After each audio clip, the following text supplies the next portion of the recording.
as per changing technology, as per changing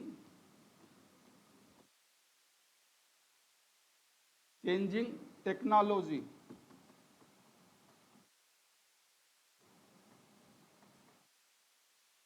adopt the teaching skill as per changing technology,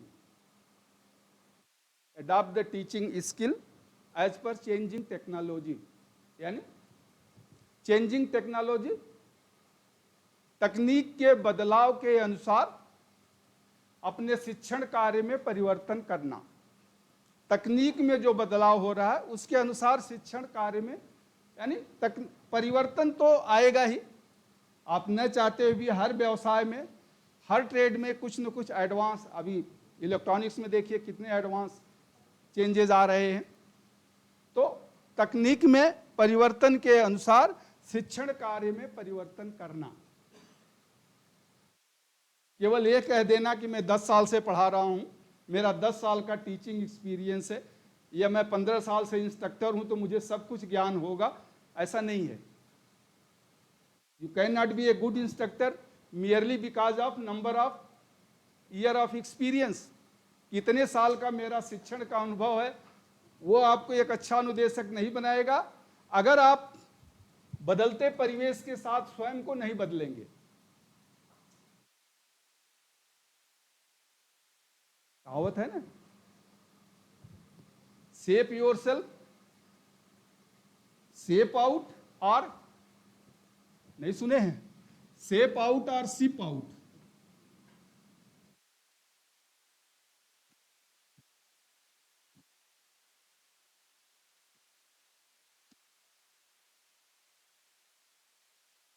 shape out यानी अपने को बदलिए, अपना, shape का मतलब अपना, जो परिवर्तन हो रहा है उस परिवर्तन के अनुसार स्वयं को ढालिए, नहीं तो शिप आउट, बाहर कर दिए जाओगे। तो बदलते परिवेश के साथ जो नहीं बदलेगा, समय परिवर्तनशील है, समय के साथ चलना है, इसलिए अनुदेशक को भी समय के साथ परिवर्तन करना चाहिए, तो बदलते परिवेश के साथ उसे चलना चाहिए। चलिए, ये तो उसका प्री रिक्विजिट हो गया कुछ न कुछ, अब खत्म हुआ क्वालिटीज। अब हम आते हैं रोल ऑफ द इंस्ट्रक्टर।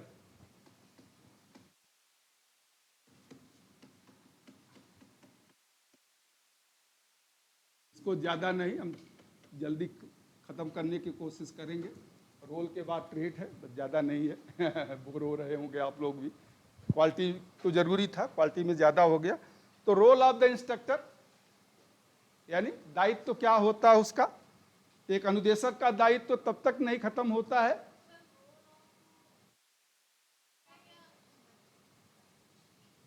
हाँ, रोल अनुदेशक का दायित्व। ओहो सॉरी, वो आदत है इंस्ट्रक्शन की, instructor, sorry, thank you. Role of instructor, अनुदेशक का दायित्व। मैंने बताया है दायित्व क्या होता है, तो उसके अलग अलग दायित्व है। शिक्षण का दायित्व है, कार्य का दायित्व है, एडमिनिस्ट्रेशन का दायित्व है, डिसिप्लिन मेंटेन, बहुत से दायित्व होते हैं। तो कुछ दायित्व हम डिस्कस करेंगे। तो रोल ऑफ द इंस्ट्रक्टर यानी इंस्ट्रक्टर का दायित्व तब तक नहीं खत्म होता है जब तक कि उसके ट्रेड के सभी विद्यार्थी ज्ञान और दक्षता प्राप्त नहीं कर लेते हैं। जब तक कि उस ट्रेड के सभी विद्यार्थी ज्ञान और दक्षता नहीं प्राप्त कर लेते हैं, तब तक अनुदेशक का दायित्व समाप्त नहीं होता है। किसी भी ट्रेड में नॉलेज और स्किल दो मेन पार्ट्स होते हैं, और विद्यार्थियों को ये नॉलेज और स्किल किसके द्वारा मिलता है? अनुदेशक के द्वारा। इसलिए अनुदेशक का दायित्व होता है कि वह अपने ट्रेड का जो भी रिक्वायर्ड नॉलेज और स्किल है, he must gain that, he must obtain or acquire the knowledge and skill of his trade so that impart effectively the same to the trainees। ये उसको अच्छी तरह, तो इसलिए इसका रोल, अनेक प्रकार का उसके रोल हो जाते हैं, और उनको अच्छी तरह से बताए। उसका पर्सनालिटी तो होता ही है कि व्यक्तित्व अच्छा हो जिससे को अपने शिक्षण कार्य को कर सके। अब रोल ऑफ द इंस्ट्रक्टर्स, दो तीन तरह के रोल हैं, उसको हम डिस्कस करते हैं। एज एन ऑर्गेनाइजर,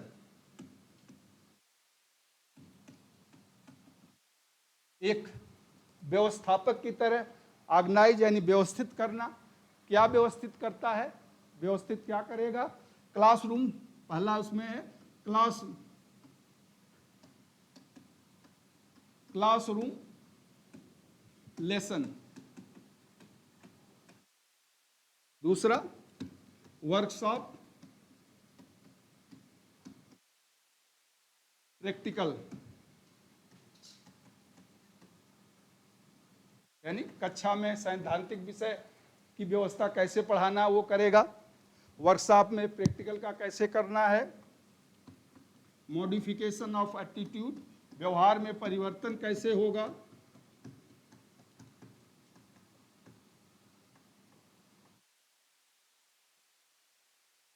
और encourage learner participation,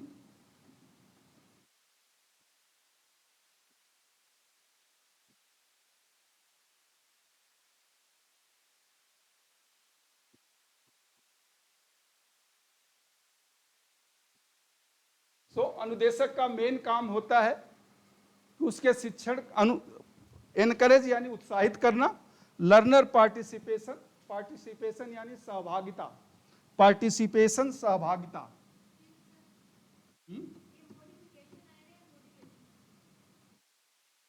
modification of attitude, F आएगा ये तो, ओहो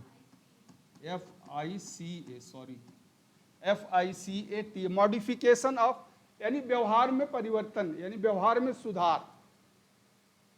क्योंकि ज्ञान और दक्षता प्राप्त करने का मतलब है कहीं न कहीं आपके एटीट्यूड यानी दृष्टिकोण में सुधार होता है। जब आप कहीं आते हैं, जैसे यहाँ आए हैं, 1 साल के बाद आप जाएंगे तो आपके एटीट्यूड में कुछ सुधार होगा। आप अपने ट्रेड्स के टीचिंग स्किल और इन सब का ये ज्ञान लेके जाएंगे तो उसमें कुछ न कुछ सुधार होगा। तो ये मेन सहभागिता,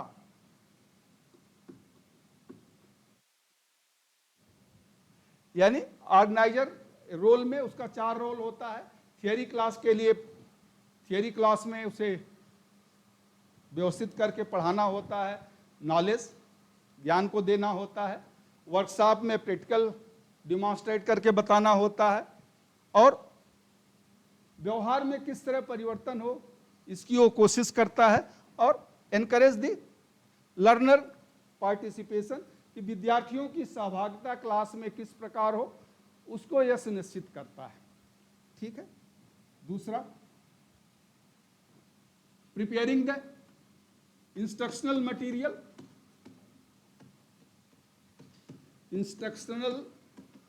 मटेरियल, and teaching aid,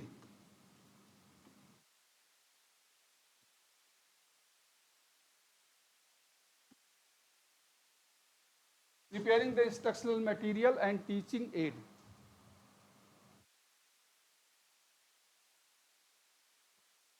तो वो थियरी और प्रैक्टिकल में क्या पढ़ाना है वो इंस्ट्रक्शनल मटेरियल हो गया, और ये टीचिंग एड, पठन सहायक सामग्री जिसे कहते हैं, चार्ट है, ट्रांसपेरेंसी है, मॉडल है, इन सब को जो बनाना है, तो जो इंस्ट्रक्शंस है उसको वो तैयार करता है, और इसके साथ साथ लेसन प्लान और डिमॉन्स्ट्रेशन प्लान बनाता है।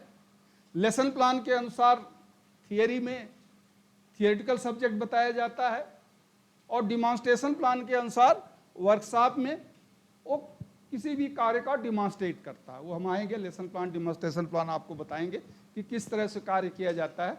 तो लेसन प्लान और डिमॉन्स्ट्रेशन प्लान वो बनाता है और करता है, और इन दोनों के लिए कहीं न कहीं chart, transparency, model, power point, आजकल कंप्यूटर्स हैं या कंप्यूटर एडेड इंस्ट्रक्शंस हैं, इसकी ज़रूरत पड़ती है। टीचिंग मटीरियल्स इसलिए बनाया जाता है जिससे कि शिक्षण कार्य में विद्यार्थियों की एक से ज़्यादा ज्ञानेंद्रियों का उपयोग किया जा सके। अब ये ज्ञानेंद्रिय 5 तरह की हैं, जैसा कि आप जानते हैं। टीचिंग एड इसलिए बनाया जाता है जिससे कि विजुअल, ऑडियो olfactory, gustatory,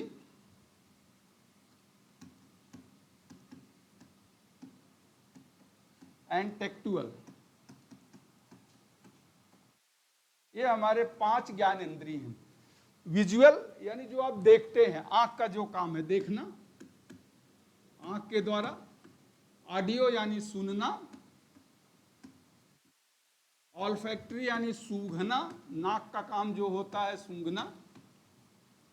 गैस्टेटरी यानी टेस्ट, जीभ का काम जो होता है स्वाद। टेक्टुअल यानी टच, स्पर्श यानी त्वचा का जो काम होता है। ये 5 ज्ञानेंद्रिय हैं और हम चाहते हैं कि ज़्यादा से ज़्यादा ज्ञानेंद्रियां शिक्षण कार्य में उपयोग किया जाए। अभी मैं बोल रहा हूँ, आप सुन रहे हैं, तो केवल एक ही ज्ञानेंद्रिय का उपयोग होता है। कुछ चार्ट या ट्रांसपेरेंसी दिखाऊं तो आप देखेंगे, यानी 2 ज्ञानेंद्रियां हो जाएंगी। कोई मॉडल या मॉकअप दिखा दे तो 3 हो जाएंगे। तो इस तरह से टीचिंग एड का कार्य, क्योंकि जब एक से ज़्यादा ज्ञानेंद्रिय एक्टिवेट होती हैं तो वो सीखना सरल हो जाता है। तो ये हमारी ज्ञानेंद्रियां होती हैं। विजुअल, ऑडियो, ये कैरेक्टरिस्टिक्स है, यानी जो आंखों का, आई का काम होता है, ये ईयर का काम होता है, ये नोज का काम है, ये कैरेक्टरिस्टिक्स है, यानी या सेंसरी नर्व्स आप कह सकते हैं इसको। गस्टेटरी यानी स्वाद, टेक्टुअल यानी स्पर्श। ये 5 ज्ञानेंद्रियां हैं जिसके द्वारा सूचनाएं मस्तिष्क तक जाती हैं बाह्य जगत से। बाह्य जगत की सूचना इस 5 ज्ञानेंद्रियों के माध्यम से मस्तिष्क तक पहुंचती है। ठीक है, तो इसके साथ साथ हमारे व्यावसायिक प्रशिक्षण में एक और काम, केवल स्पर्श करके आप तो कोई कार्य नहीं सीख सकते, मसिल्स का भी उपयोग होता है। कोई भी कार्य करने के लिए है तो व्यावसायिक प्रशिक्षण में एक और ज्ञानेंद्रिय यानी 6वीं ज्ञानेंद्रिय होती है, जिसे हम कहते हैं काइनेस्थेटिक, काइनेस्थेसिस, THESIS, काइनेस्थेसिस यानी पुश, पुल और प्रेस।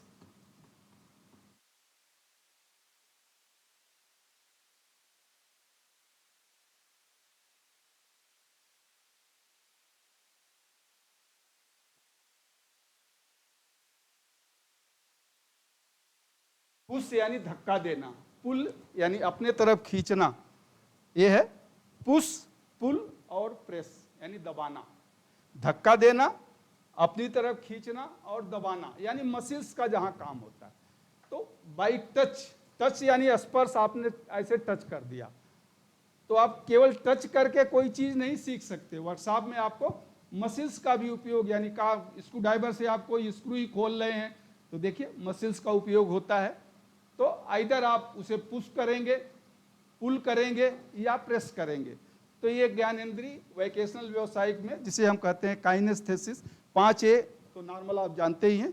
तो टीचिंग इंस्ट्रक्शंस और ये टीचिंग एड इसलिए बनाए जाते हैं कि जो भी ज्ञान और दक्षता है वो सरलतापूर्वक विद्यार्थी के माइंड तक पहुँचे।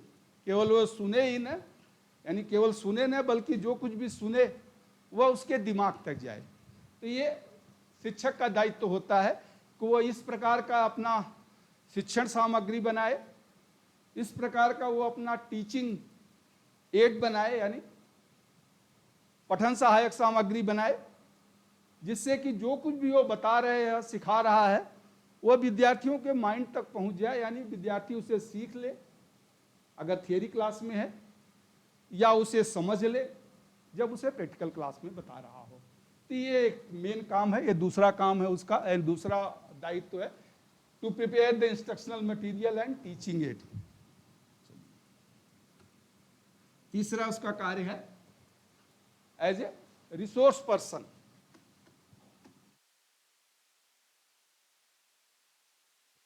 रिसोर्स पर्सन है, रिसोर्स पर्सन का मतलब एक है, एक स्रोत की तरह ये यूज करता है। तो पहला काम क्या है रिसोर्स पर्सन का है, obtain tool, equipment, raw material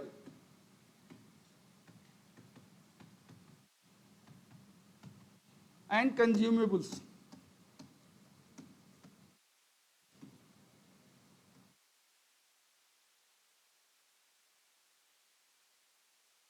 यानी जो भी उपकरण, टूल्स का मतलब उपकरण, और इक्विपमेंट्स उपस्कर, ये मैंने शार्ट में लिखा है EQPT, ये इसका पूरा होगा EQUI, इक्विपमेंट, ये शार्ट में है, ये इसका फुल फॉर्म है EQUIPMENT, इक्विपमेंट, उपस्कर, यानी जो सामान एसेसरीज लगते हैं वो सब, रॉ मटेरियल कच्चा माल, और कंज्यूमेबल जो उसी में खप जाता है, रैक पीस है और है। तो इन सब का कौन प्राप्त करता है? टीचर प्राप्त करता है, जो शिक्षण कार्य के लिए सहयोगी होता है। ठीक है, शिक्षण कार्य में ये जो सहयोगी होता है। और दूसरा उसका होता है इंस्ट्रक्शनल मटेरियल, इंस्ट्रक्शनल मटेरियल, वो भी मैंने पहले ही बताया, उसको करना होता है। तीसरा होता है RAPPO, रैपो विथ इंडस्ट्रीज,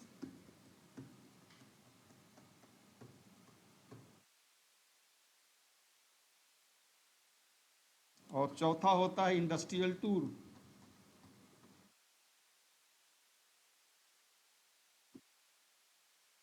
ये उसके 4 काम है रिसोर्स पर्सन की तरह, कि जो भी थियरी या प्रैक्टिकल के लिए tools, equipment, raw material, consumables चाहिए, वो स्टोर से या जहां से भी उसकी व्यवस्था करता है। टीचिंग मटेरियल और टीचिंग एड की व्यवस्था करता है। रैपो, रैपो मीन्स एक संबंध बनाना, मैंने आपको बताया था पहले दिन कि रैपो विद द ट्रेनिज, शैक्षणिक, RAPPORT, टी साइलेंट होता है, rapport. Rapport with the industries, यानी उद्योगों के साथ, जो आसपास के उद्योग हैं उनके साथ संबंध बनाना। एंड इंडस्ट्रियल टूर, विद्यार्थी को वहाँ पे इंडस्ट्रीज में टूर के लिए ले जाना, विद्यार्थी को इंडस्ट्रीज में टूर के लिए ले जाना। तो ये उसका मेन काम होता है, ये वो करता है, इंडस्ट्रियल टूर के लिए विद्यार्थियों को ले जाना, कहीं कहीं पर ले जाते हैं।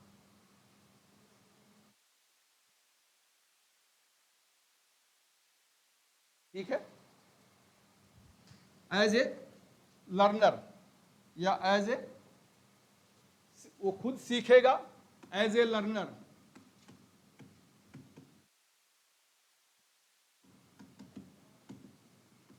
जैसे विद्यार्थी सीखता है तो ऐसे शिक्षक भी एक लर्नर होता है, उसको भी सीखना पड़ता है। किस लिए? To gain the knowledge, to gain the knowledge.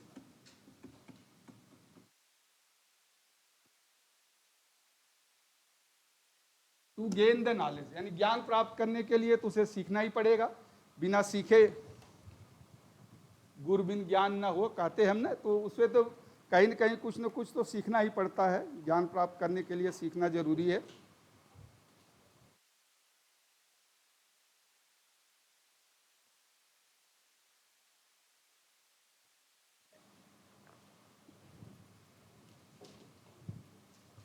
और दूसरा, weed out, weed out the obsolete, OBSOLE, obsolete information.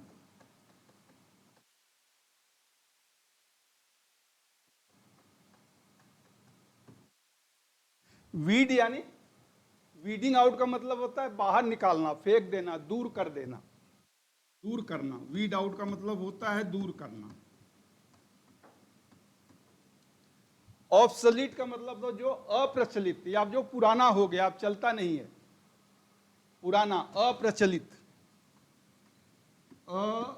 अप्रचलित, यानी अप्रचलित सूचनाओं को दूर कर देना, जो पुरानी उसकी सूचना है उसे दूर कर देना। और तीसरा होगा गेन द न्यू इंफॉर्मेशन, नई सूचनाओं को प्राप्त करना।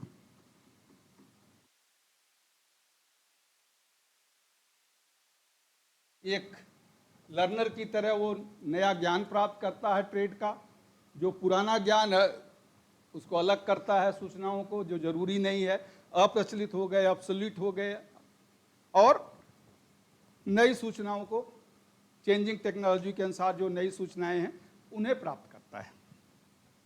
ठीक है, कोई डाउट इसमें? तो ये कुछ उसके मेन पॉइंट्स हैं। मेन फंक्शंस को हम, और भी क्या है, मेन फंक्शंस को थोड़ा सा मैं समराइज करता हूं। मेन रोल, सॉरी मेन ना कहें हम इसको, रोल या importance role, role of instructor को मैंने बताया है कि इंस्ट्रक्टर्स का एज ए ऑर्गेनाइजर, अभी जो हमने डिस्कस किया, एज ए ऑर्गेनाइजर की तरह उसका कार्य होता है, as a preparation of instructional material, as a resource person, as a learner, और डे टू डे एक्टिविटीज़ में उसके कुछ न कुछ काम होते ही रहते हैं, कुछ न कुछ उसको करना ही पड़ता है। तो जैसे सिंपल भाषा में हम कहें, अपराइजिंग,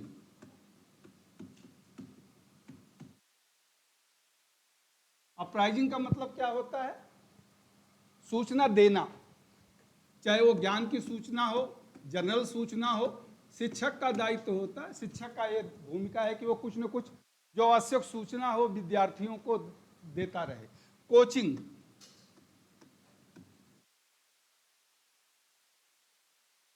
जो भी प्रशिक्षण हो, किसी भी तरह का जो प्रशिक्षण है, तो प्रशिक्षण का कार्य करना, यानी उसको प्रशिक्षण, अतिरिक्त प्रशिक्षण इसे कह सकते हैं आप, कुछ अतिरिक्त प्रशिक्षण। काउंसलिंग,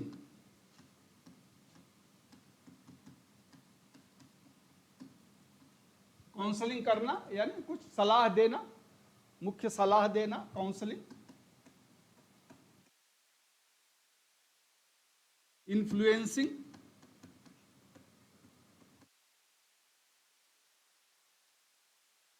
प्रभावित करना,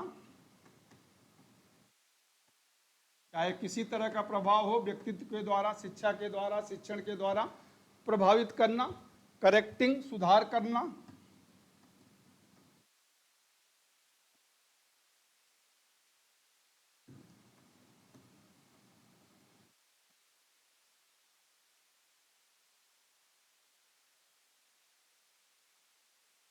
कंप्लीमेंटिंग,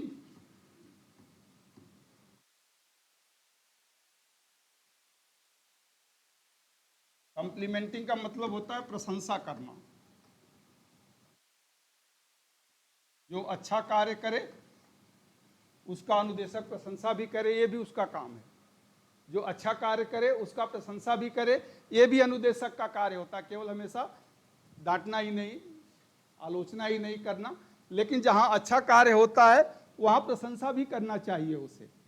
ठीक है, अप्राइजिंग, कोचिंग, काउंसलिंग, इन्फ्लुएंसिंग, करेक्टिंग, कंप्लीमेंटिंग, हो गया। आगे चलिए, इसी में आगे है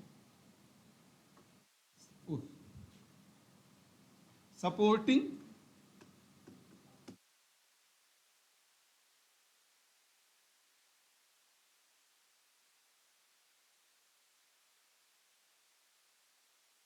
प्रमोटिंग। प्रमोटिंग का मतलब ये तो ऐसा नहीं प्रमोशन की जॉब दे देगा। प्रमोटिंग का मतलब शिक्षण कार्य में, कि ज्ञान में प्रमोट कर रहा है, कि क्या अधिक से अधिक ज्ञान देने की कोशिश कर रहा है, उसमें प्रमोशन क्या हो रहा है उसका, उससे तात्पर्य इससे है।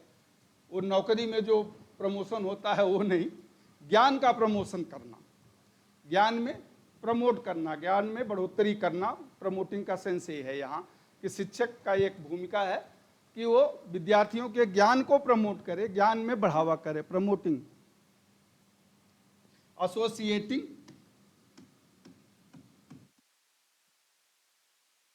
शिक्षण कार्य में सहभागिता करे, उनके साथ रहे। ये कहते हैं be on the trainees, not on the trainees. ये है ना, एक कहावत है कि be on the trainees, B with trainees,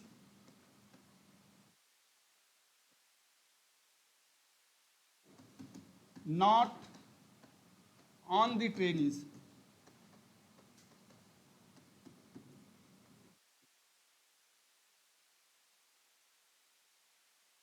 यानी उनके साथ चलना, यानी शिक्षण कार्य में एक टू वे कम्युनिकेशन होना चाहिए कि हम कुछ कहें आप भी कुछ कहें, इसका मतलब एक सहयोग की भावना हो। ये नहीं कि केवल निर्देश का नहीं, केवल डायरेक्शन नहीं, सहयोग की भावना हो, केवल निर्देश की भावना न हो कि हमेशा निर्देश ही देते रहें, उधर से भी कुछ आना चाहिए। इसीलिए एक कहावत है, be with the trainees not on the trainees, यानी हमेशा उनको निर्देश ही मत देते रहिए, उनसे भी कुछ पूछिए, उनका क्या भाव है, वो क्या चाहते हैं, उनसे भी पूछिए और उसके अनुसार अपने शिक्षण कार्य को चलाइए और शिक्षण कार्य में बदलाव करिए, जहां जरूरत है वहां चेंज करिए। ठीक,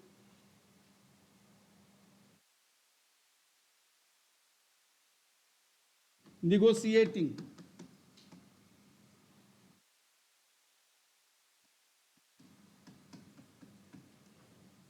निगोशिएट करना यानी कुछ निर्धारण करना, कुछ परामर्श करके कुछ सहमति असहमति है तो वहाँ एक तरह से दोनों को, जहाँ कुछ कॉन्फ्लिक्ट स्टेज में हो ही जाती है तो शिक्षक का दायित्व, मैंने पहले दिन आपको बताया था कि शिक्षक का ये दायित्व होता है कि विद्यार्थियों को कलह को कॉन्फ्लिक्ट मैनेजमेंट करके उसे सुधारना, तो वो निगोशिएटिंग है।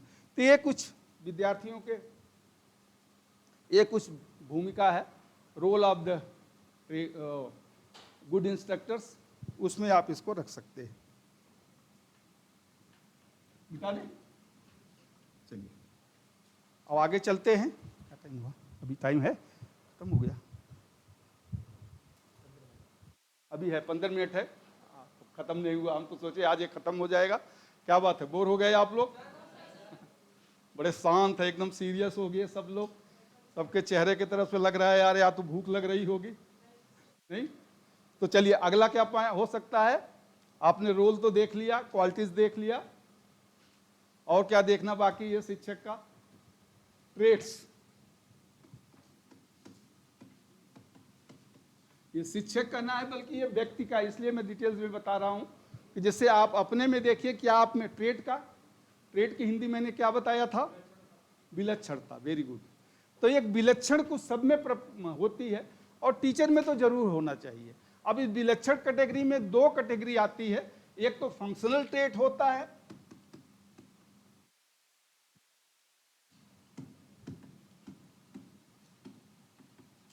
और दूसरा होता है पर्सनालिटी ट्रेट।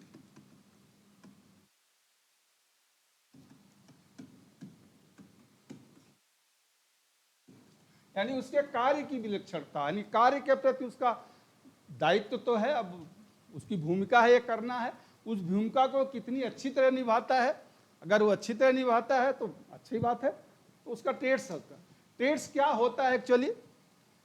जो कुछ भी आप करते हैं धीरे धीरे आप देखिए, हालांकि निगेटिव एग्जाम्पल मैं दे रहा हूं, उधर नहीं जाने का है, बट समझाने के लिए कि जो दो दोस्त होते हैं तो एक दिन वो बोलता है अरे यार वो तो डेली पीता है, वो नहीं पीता है, बोलता है एक दिन पीने में क्या जाता है यार, थोड़ा टेस्ट कर लो ना। तो एक दिन उसको टेस्ट करा देता है, अरे नहीं यार ठीक नहीं है, चलो टेस्ट करा दिया उसको, तो एक दिन पिया, फिर दूसरे दिन, फिर तीसरे दिन, 3-4 दिन के बाद फिर उसको पिला दिया। तो एक दिन जो कार्य करते हैं वो तो नेचुरल आपका एक तरह से एक्टिविटीज हो गई, कार्य हो गया, जनरल हो गया। अब जब उसी कार्य को बार बार करने लगते हैं तो आपका रूटीन वर्क हो जाता है। रूटीन वर्क जब आप समय से शाम को 6 बजे बैठ ही जाना है, चाहे कहीं भी हो आके शाम के 6 बजे बैठ जाए, तो जब 2 महीने 4 महीने वही कार्य चलता है और रेगुलरिटी में चलने लगता है तो ये क्या हो जाती है? आदत। पहले वो एक आपका शौक होता है, शौक के बाद वो एक्टिविटीज होती है, एक्टिविटीज के बाद वो रेगुलरिटी होती है, रेगुलरिटी जब बढ़ती है तो ये हैबिट, आदत हो जाती है, और आदत को एक निरंतर आप उसी तरह बनाए रखते हैं। आदत को आप निरंतर उसी तरह, यानी 1 साल 2 साल बनाए रखते हैं, एक दिन में नहीं, 1 साल 2 साल जब वही चलता है, जब 2 साल 3 साल 4 साल के बाद अब वो क्या हो गया?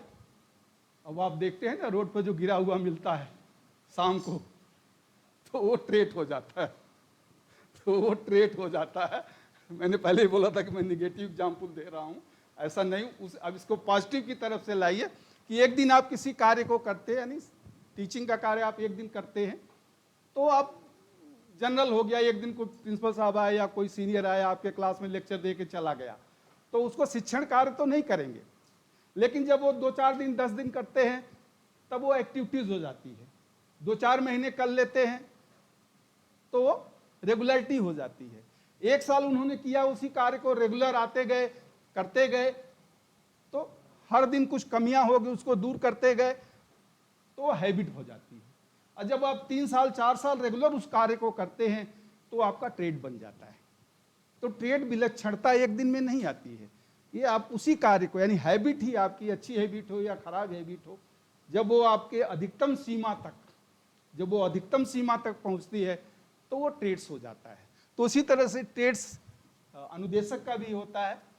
अब अनुदेशक उस पर ध्यान दे कि भाई मैं पिछले क्लास में या 1 घंटे के क्लास के बाद भी आप ध्यान दें, अपने को एनालाइज करें, इसमें आएगा एनालिसिस भी है, अपने को एनालाइज करें कि क्या मेरा क्लास अच्छा था, अगर नहीं तो क्यों, क्या कमियां थी, कहाँ सुधार की जरूरत है, और अगले दिन या अगले क्लास में या नेक्स्ट सेशन में उस कमी को, मैंने पहले दिन बताया था ना डिफेक्ट्स ऑफ इंस्ट्रक्शंस में, कि अनुदेशक को ये पता होना चाहिए कि पिछला जो मैंने प्रेजेंटेशन या प्रस्तुतिकरण दिया था उसमें क्या कमी थी और कहाँ पे थी, जिससे इस बार उस जगह पर वह कमी पुनः न आए, तभी तो सुधार होगा।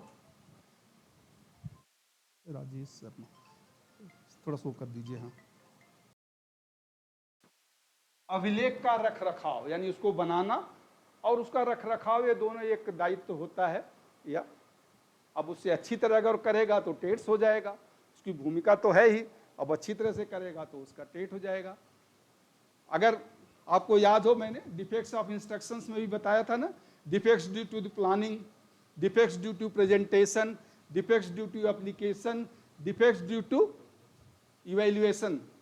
पीछे का अगर कुछ याद आए, याद नहीं आए तो देख लीजिएगा, और कल जब हम बताएंगे तो फिर मैं यहाँ पर वही डिफेक्ट्स आपसे पूछूंगा, और उस डिफेक्ट को अगर वो रेक्टिफाई कर लेगा तो ये उसके ट्रेड्स हो जाएंगे। डिफेक्ट्स इन इंस्ट्रक्शंस में आप देखेंगे तो मैंने 4 पॉइंट उसमें आपको लिखाया था। Defects due to the presentation, due to application, due to preparation and due to evaluation.